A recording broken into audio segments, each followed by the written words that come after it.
Lūk, tur siltumnīcai savu gurķu tomāti, ja. Tur ārā dārziņš, vēl pēdējie salāti, teiksim, viss, kas ir, ja. Pupiņas un viss, var sakot, ko var iestādīt, tas ir, teiksim, pašiem savs, ja. Nozagēja vecās ābeles, sastādīja jaunas ābelītes, bumbierus, kiršus sastādīja, rozes, dekoratīvas rozes, vīķiņu rozes sastādīja, ja. Bērni brauc, mazbērni atbrauc, ēd savas zemenītes, uztaisīja siltumnīcu, savi gurkīši, savi, visi savs. Vienkārši iztikšanai ļoti daudz, kas nāk klāt, jo es audzēju salātiņus, garšvielas, man ir puķītes saprotams. Viss, kas nepieciešams. Tāpat zemenes, odziņas un kabači, kirbi izaug ļoti labi.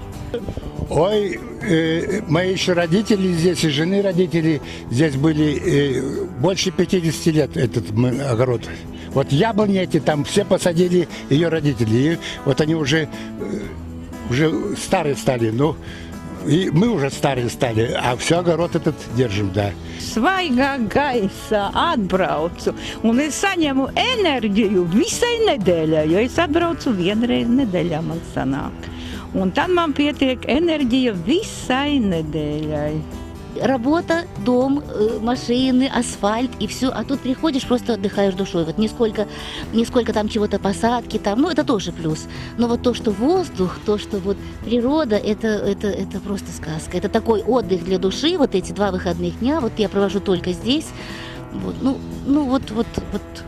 очень мне тут nравится.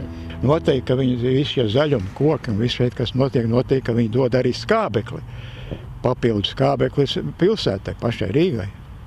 Es domāju, ka vajadzētu iet visiem līdz galam, kas te ir, un atgūt. Jo urbānā vide tagad ar dārziem ir ļoti populāra. Ja mēs esam lielajā, vecajā Eiropā, tad mums vajadzētu to, turēt. Jo mums jau tā ir viss izpārdots. Latgalē zemes tiek pārdotas, mums šeit pārdotas, no Latvijas jau vairs nekas pār nepaliek. Tātad pilnīgi uzskatāt, ka tas ir nacionāls noziegums? Pareizi, tā ir Latvijas zeme. Kāpēc drīkst svešiem pārdot mūsu zemi? Es vēršos pie jums šajā brīdī, kas mani redz un dzird. Ja jūs esat pie laba prāta un pie labas veselības, tad 30. datumā atnāciet paust savu viedokli par šīs Lucavsavas pārdošanu.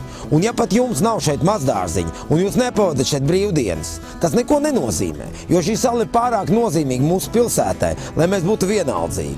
Tāpēc neesat remdeni, atnāciet paust savu viedokli, lai nenotiek lietas, ka 37 cilvēki pieņem lēmumus 500 000 pilsētas vietā.